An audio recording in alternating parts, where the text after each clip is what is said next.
Voici Frédéric Bérard. Oui, qu'on s'empresse de saluer. Salut Fred. Salut les, comment ça va? Ça va bien. On fait les tests de son. One, two, le nouveau téléphone de M. Bérard. Oui. Un petit peu fort, alors OK. Frédéric qui nous arrive... Mais, oui, ça a l'air bien. Frédéric qui nous arrive avec, vous le savez, à la fin de la semaine, toujours sa pensée philosophique, sa phrase choc qui va nous faire réfléchir. J'en ai une pour toi ce matin, d'entrée de jeu et de circonstances. Okay. En fait, c'est un proverbe, Fred, et ça dit, ça va comme suit. Si en avril, tu fais l'imbécile, en mai, tu resteras encore à ton domicile. Voilà. Alors, il faut dire qu'à ce moment-là, il y a une trolley d'imbéciles dans le monde. Oui, mais on est en processus de s'améliorer. On va essayer. Vous avez vu la blague aussi, la question tu es où en ce moment? C'est tellement 2019. Oui, d'aplomb. Où c'est que tu penses que je suis? Ben, c'est ça. Tu sais, je peux pas bouger ben. Il y a encore, écoute, dans l'air des rumeurs, d'autres empêchements, interdictions de se promener d'une région à l'autre. On devrait serrer la vis dans les prochains jours, on entend dire. J'ai hâte de voir. Avant qu'on aille dans ce qui retient tout le monde à la maison, j'avais le goût, ça fait partie d'eux. Il y a eu un premier procès en ligne la semaine passée.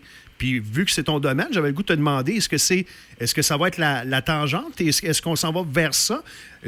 Tout s'est fait dans par téléconférence, là? Les procès en ligne, je suis pas sûr, parce que là, on s'entend que tout ce qui existe actuellement, c'est en matière criminelle. C'est les seuls trucs. En fait, c'est pas vrai. En matière familiale aussi. Oui, c'est un cas de garde d'enfant, celui-là. Oui, c'est ça. Les palais de justice restent ouverts pour les trucs ultra, méga urgents et essentiels. Donc, pas pour les chicanes de Pelado, essentiellement. Ouais. Et donc, c'est des trucs, par exemple, comme tu viens de dire, les gardes d'enfants, en matière criminelle, les libérations, des choses qui, évidemment, là, sont excessivement urgentes. Ouais. Moi, j'ai de la difficulté un peu avec ce volet-là.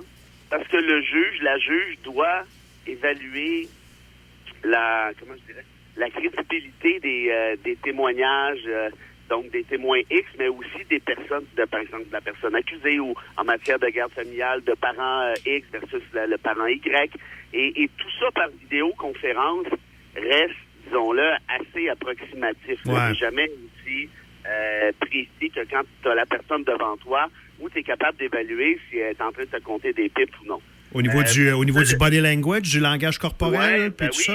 Oui, puis tu sais, quand tu es un avocat puis tu contre-interroges la partie adverse, tu peux voir tout de suite si cette personne-là a un aplomb, si cette personne-là a le regard fuyant. Des choses comme ça, là, on s'entend que ça a l'air d'être des détails là, pour pas mal de personnes, mais souvent, quand les juges ont à évaluer dans un dossier, souvent, ce qu'ils ont à faire, principalement, c'est évaluer la crédibilité du témoignage X versus le témoignage Y.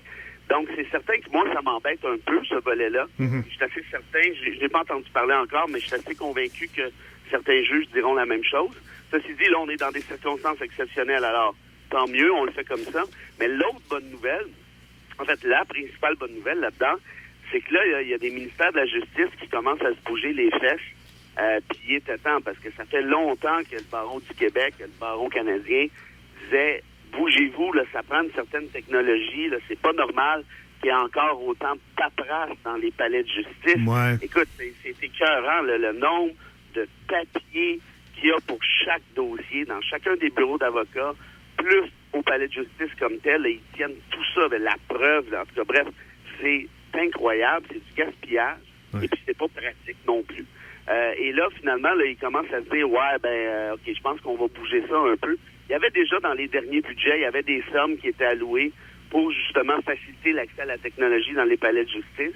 Mm-hmm. Mais là, je pense qu'on n'a juste pas le choix. Là, ça va bouger pas mal plus vite qu'on pensait, surtout si la crise actuelle a pour effet de s'accentuer. Et ça sera une sacrée belle nouvelle de façon générale. Oui, la crise actuelle va peut-être forcer la main et forcer les choses un petit peu. D'ailleurs, tu vas l'aimer, Sylvain Gaudreault du Parti québécois, du PQ, hier, est sorti pour dire que ça prendrait... Parce que là, les caquistes ont commencé à se former une équipe. Évidemment, François Legault vient du domaine économique. Fait que c'est sûr que même si c'est pas de ça qu'on parle quand on vient nous jaser à 1h, ils sont en train, lui, avec Fitzgibbon, avec Girard, avec Dubé, Jean Boulet, le ministre du Travail, de plancher sur quelque chose pour l'après, pour relancer l'économie.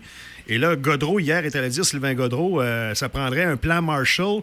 Et tant qu'à faire, relancer de façon verte, comme tu le dis depuis longtemps. Ben oui.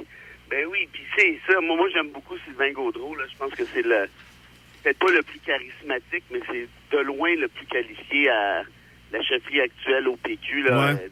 Nantel est, tant qu'à moi, 1 million de kilomètres en arrière de lui. Saint-Pierre Plamondon c'est pas ton préféré, lui, on le sait. Ben, en tout cas, ça dépend ce que t'aimes dans la vie. Ouais. C'est un bon candidat. Mais si t'aimes un politicien avec des idées qui changent pas aux 5 secondes, faut que tu prennes quelqu'un d'autre. Et Gaudreault, c'est le candidat vert au PQ. Et cette idée-là, moi, comme tu dis, ça fait longtemps que je la défends. Et hier, tu me posais la question, justement, lorsqu'on s'est laissé, qu'est-ce qu'on va faire dans l'après? À quoi va ressembler l'après? Ouais. Et je réfléchis. Tu as travaillé? Depuis quelques jours. Et évidemment, ta question m'a accéléré le processus réflexif. Puis, je te dirais qu'il y a 2 scénarios. Okay. Un scénario positif, puis un scénario négatif. Le scénario négatif, puis c'est difficile à cette étape-ci de dire quelle tangente ça va prendre. Si la crise s'accentue, comme je pense que c'est possible, puis elle s'allonge, comme je pense que c'est possible, je dis pas que c'est probable, je dis que c'est possible, là, on peut peut-être voir des trucs un peu plus laids. Par exemple, est-ce que le populisme à la Trump va gagner encore du terrain? Est-ce qu'aux États-Unis, où il y a des inégalités sociales énormes, où il y a des gens qui peuvent pas être soignés du COVID-19 meurent, comme c'est le cas du petit gars de 16 ans en Californie, est-ce qu'il pourrait y avoir des violences? Est-ce qu'il pourrait y avoir une révolte populaire à un moment donné? Je veux dire, il y en a souvent eu dans l'histoire. On n'est pas à l'abri de ça. Puis les États-Unis, tant qu'à moi, c'est un système qui est parfaitement inéquitable. Là, tu vas dire, oui, mais ça, c'est les États-Unis. Nous, on est ici. Je comprends. Mais si les États-Unis se mettent à brasser, ça serait bien surprenant que le Canada reste absolument neutre et qu'il n'y ait pas d'impact ici. Donc, ça, je te dirais que c'est le scénario négatif. Évidemment, en matière environnementale, ça pourrait être quoi? Ça pourrait être de dire, on relance l'économie au plus sacrant, puis go, on réinvestit partout, notamment dans les pétrolières et tout, dans les sables bitumineux. Il y a même un économiste de la Banque nationale qui a invité le gouvernement du Canada à réinvestir dans les sables bitumineux au moment où on se parle. Ouais. Donc, c'est certain que si c'est le scénario négatif, on ne s'aide pas. Et ce serait un réflexe, malheureusement, peut-être un peu normal. Il y a une révolte, il y a une panique, on perd nos repères. Ouais. Là, pour tout de suite, les gens sont ultra satisfaits de François Legault. On en reparlera dans 6 mois, 1 an, si la crise est encore là. Il y a une limite, comme disait André, à ce que le gouvernement du Québec va pouvoir avoir envoyé comme chèque pour soutenir l'économie. Même chose pour Trudeau. Donc, bref, le scénario négatif, moi, me fait peur parce que ça pourrait être la chute d'un régime qui a un minimum d'allure. Ouais. Le scénario positif maintenant, et soyons positifs un peu, oui. C'est tout à fait le contraire.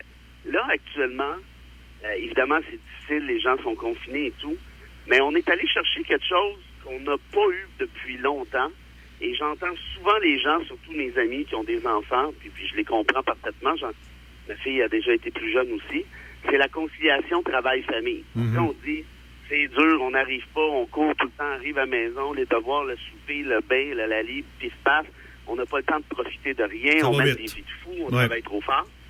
Peut-être qu'aujourd'hui, en réalisant que le télétravail fonctionne, peut-être pas parfaitement, mais quand même plutôt bien, peut-être que le capitalisme, on va réaliser que au capitalisme dans sa forme actuelle, là, je suis pas communiste non plus, mais peut-être que le capitalisme va trop fort. Peut-être que le capitalisme épuise les ressources, épuise les gens, amène des problèmes sociaux. Ouais. Peut-être qu'on pourrait penser à redistribuer la richesse un peu plus intelligemment. Oh. Peut-être qu'on pourrait taxer, par exemple, les transactions à la bourse qui souvent font planter l'économie. Hein? Peut-être qu'on pourrait penser à avoir un nombre d'heures travaillées un petit peu plus raisonnable. Là, vous allez dire, oui, mais c'est peut-être pas beaucoup.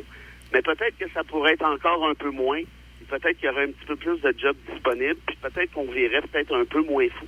Il y a Lucien Bouchard sur la ligne 1 qui fait dire gang de lâche. Ben, justement, Lucien Bouchard, il y en a beaucoup qui l'aiment, c'est bien correct. Je comprends pourquoi les gens l'aiment. Mais tant qu'à moi, il fait partie d'une ancienne époque qui était celle de travail, très judéo-chrétien. Ouais, comme mon père. Mais peut-être, Ouais. ben, comme plusieurs autres, puis je respecte ça, évidemment. Mais peut-être qu'on n'est plus là. Peut-être que, tu sais, à un moment donné, je me rappelle, Lucien Bouchard avait dit, quand Françoise David avait chialé, comme quoi que les femmes avaient des problèmes de pauvreté au Québec et tout ça. Puis il dit, voyons donc, il dit, qu'est-ce qu'ils ont à chialer? Qu'est-ce que vous avez à chialer, vous, les femmes? Il dit, moi, ma mère, elle a élevé je sais pas combien d'enfants, puis ma grand-mère aussi. Ouais. Ils se sont jamais plaints. Ses références étaient dépassées, là, ouais, c'est ça. Ben, c'est ça, Lucien Bouchard, là. Il vit dans le temps des filles de Caleb, là. Tu sais, je veux dire, on n'est plus là. Et si on réalise que le capitalisme épuise les ressources puis qu'on s'en va se taper la tête dans le mur, d'un point de vue environnemental, Ouais. ben peut-être qu'on peut garder le système capitaliste quand même, mais peut-être qu'on peut le contrôler davantage. Peut-être que c'est pas normal qu'il y ait des banques qui fassent des profits de 1, 5, 10, 15 milliards par année. Ah, peut-être pas, hein? Que c'est pas normal qu'on donne autant d'argent à Bombardier, qui se verse des bonus, des dividendes et des primes aux dirigeants, mais absolument inacceptables. Et après ça, nous fasse un beau doigt d'honneur 6 mois, un an plus tard, en disant « Hey, allez au diable, on vient de vendre Alstrom, Hein? et votre argent, vous pouvez vous le mettre où on pense. » Peut-être que ce genre de réflexe-là... Les paradis qu'on fiscaux, a, s'il te plaît, parle des paradis fiscaux, s'il te plaît. Ben, prochaine étape, les paradis fiscaux. Peut-être que ce genre de réflexe-là qu'on accepte aujourd'hui, on ne devrait plus l'accepter. Les paradis fiscaux, c'est la seule façon, en fait, c'est la manière par excellence d'éviter de payer de l'impôt, mais qui va dans les paradis fiscaux? Ceux qui Pas ont de l'argent. moi, Mais non. pas Léonard. C'est les banques, c'est les grandes compagnies qui, en plus, sont tellement effrontées. Regardez en 2008, quand il y avait eu la crise financière majeure, aux États-Unis, avec Obama, le bail-out que les banques ont reçu, l'argent qu'ils ont reçu du gouvernement, donc de l'État, ils ont reçu des tonnes et des tonnes de fric. Ils ont été assez baveux, les dirigeants ont été assez baveux pour se voter des bonus. Mais es-tu fou? T'es en train de mettre une banque en faillite, il faut le faire. Et c'est ça qui écœure le monde. C'est un bonus. Ouais. Non, bon. Et puis finalement, on accepte ça. Ah, ben, évidemment, ça passe On les gens accepte. un peu. Mais... On accepte. Qu'est-ce que tu veux qu'on oui, fasse? Exact. Il y a de la grogne. Il y a de la grogne en masse, Fred, mais je veux dire, on est impuissants quand même, là. Ben, parce que les dirigeants continuent de les financer, Ouais. parce qu'ils nous font croire que ben non, il faut continuer, ça va être bon pour l'économie. Ben oui, ça va être bon pour l'économie. Qu'est-ce qu'elles font, les banques, aujourd'hui, pour nous aider dans la crise actuelle? Rien pas en tout, sans sac. Puis quand tu as Trump qui dit aux États-Unis, ben là, tu sais, l'économie, puis tu as le gouverneur du Texas qui dit, ben, moi, je suis sûr que les vieux vont accepter de mourir pour pas sacrifier l'économie. Ben ça, tu vois, ça s'appelle avoir des sacrées mauvaises priorités, tant qu'à moi. Donc peut-être, et je dis bien peut-être, et je le souhaite, que cette crise-là nous fasse réaliser qu'il y a des choses qui fonctionnent juste pas. Puis on est tellement imprégné de ces réflexes-là, c'est comme ça depuis que je suis tout petit, vous autres aussi, c'est sûr, qu'on dit, ben ouais, Bérard, là, tu dis n'importe quoi, ça se peut pas, c'est de même parce que c'est de même. Oui, mais les régimes à travers l'histoire, là, si vous l'avez étudié, celle-ci un peu, là, ont toujours changé de temps à autre après des crises majeures. Pas toujours pour le mieux, mais il n'y a jamais rien de figé dans le temps. Les choses peuvent être modifiées, mais ça prend une certaine conscience populaire. Et puis, malheureusement, souvent, il faut être dans le troupe pour changer les choses pour le mieux. Ça a pris la Deuxième Guerre mondiale. Ben, c'est ça, j'allais dire. C'est-tu la référence la plus près de nous, celle-là? Parce que l'après-Deuxième Guerre mondiale a eu ses côtés très positifs. Oui, mais c'est exactement ce que je suis en train de te dire. Ça a pris la Deuxième Guerre mondiale et l'Holocauste pour qu'on se dise, hey, ça n'a pas d'allure, essayer un génocide envers les Juifs ou quiconque. Et là, on a adopté une Déclaration universelle des droits de l'homme avec des droits pour protéger les individus, notamment les minorités. Où là, les États se sont mis à investir dans l'éducation, dans la santé, parce qu'on s'est dit, on ne peut pas laisser tout ça à l'abandon. Donc, bref, toutes sortes de choses du genre qui ont amené des changements de paradigme. Et peut-être que cette crise-là est, en fait, tant qu'à moi, c'est sûr qu'il va se passer quelque chose dans l'après. Reste à savoir si ce sera positif ou négatif. Mm-hmm. J'ai espoir, moi, que ce soit positif, parce qu'il y a des gens qui vont réaliser à quel point, oups là, OK, là, ça marchait peut-être pas tant que ça avant. Tu sais, ceux qui critiquent là, l'intervention de l'État, là, qui disent tout le temps, on paye trop de taxes, l'État investit ben trop, l'État aide les quêteux, les ci, les ça. Ben, tous ces gens-là qui ont des business, là, qui disaient ça hier, allez-vous le prendre, le chèque de Trudeau, ou vous le prendrez pas? C'est sûr. Mon petit feeling, c'est que vous allez le prendre. Ben, c'est correct. Moi, je trouve que c'est une excellente idée de le prendre. Mais repensez, par contre, à vos propos d'antan. Parce que tu peux pas parler des deux côtés de la bouche. Est-ce que l'État a un rôle à jouer dans l'économie? Si tu prends le chèque, ben, ça veut dire que oui. Si t'es honnête avec tes principes, ben, prends-les pas, laisse-les sur la table, le chèque. Ce que tu ne feras pas. Fait on va arrêter de se compter des histoires. Donc, tout ça pour dire qu'en quelque sorte, oui, ça va shaker le poignet. Mm-hmm. J'espère qu'on va en tirer le meilleur, notamment d'un point de vue environnemental. Puis peut-être qu'on pourrait slacker un peu aussi nos rythmes de vie. Ouais. Peut-être qu'on n'a pas besoin d'autant de cossins. Puis peut-être que le confinement va nous faire réaliser que finalement, on est bien en famille. Finalement, on est bien entre amis. Finalement, on est bien avec peut-être un petit peu plus de temps libre. Travailler à la maison. Ben oui. De travailler si fort que ça pour avoir X argent. Puis là, je sais que je généralise. Il y en a qui gagnent le salaire minimum. Ah ouais. Puis qui sont de paye en paye. Et c'est pas de vous dont je parle. Mais on comprend l'essence. On comprend le... Vous êtes en survie pour ça. Puis c'est tout à fait correct, évidemment. Puis j'ai beaucoup de respect pour ce que vous faites, surtout ceux qui travaillaient encore, là. Mais peut-être que justement, ça prendrait un salaire minimum qui a de l'allure. Peut-être que ça prendrait un revenu minimum garanti, abolir l'assurance chômage, l'assistance sociale et donner un revenu minimum qui peut être, par exemple, de 2000 $ par mois pour tout le monde.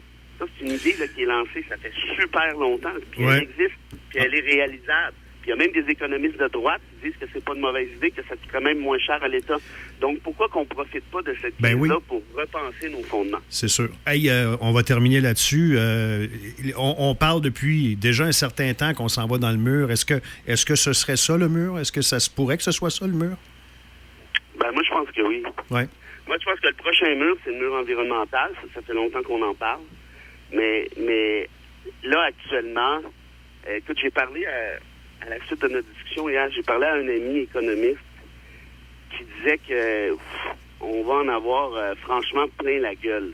Parce que avec le plan de Trudeau, que moi, bon, je pense que c'est une bonne idée pour tout de suite. C'est nécessaire. Le taux d'endettement du Canada, puis je finis là-dessus, il était rendu à peu près, il appelle ça le ratio PIB-dette, là, en d'autres termes, quel est le pourcentage de notre endettement, si tu veux, là. Pendant plusieurs années, on était à peu près à 60 %. On avait baissé ça à 30-35. Et là, apparemment, selon ce que cet ami me dit, on passerait à 100 % ou à peu près, ce qui nous amènerait au niveau de la Grèce de 2009-2010. Le problème, puis ça veut dire que techniquement, là, t'es étouffé, t'es à la gorge. Le problème, c'est que tous les pays occidentaux vont être dans la même situation. En d'autres termes, le FMI ne pourra pas débarquer et jouer à la police, dire toi, t'es trop endetté, puis toi, t'es dans le trouble. Tout le monde va être dans le trouble. Alors, est-ce la meilleure façon, justement, de repenser à comment reconstruire notre économie? On scratch puis on recommence. Ben, rendu là, si ça prend cette claque-là, page blanche. Ben, on peut bien en profiter pour faire autre chose. Merci, Fred. C'était le fun. Merci d'avoir travaillé sur le devoir que tu avais à faire. C'est bien. Toutes les fois que tu me donnes des devoirs, je m'applique. J'espère que tu vas être ravi, honoré et très fier de savoir. C'est probablement le seul prof dans ma vie qui m'a donné un devoir. Oui. J'ai travaillé pour la peine. T'es mon élève le plus docile. J'en ai un l'autre bord de la vitre qui l'est pas mal moins. Merci beaucoup. Je m'en vais le rejoindre d'ailleurs. Là, n'oubliez pas, là, il va faire beau. Là. Oui, il fait beau déjà. Ouais. À demain. Salut. Bonjour.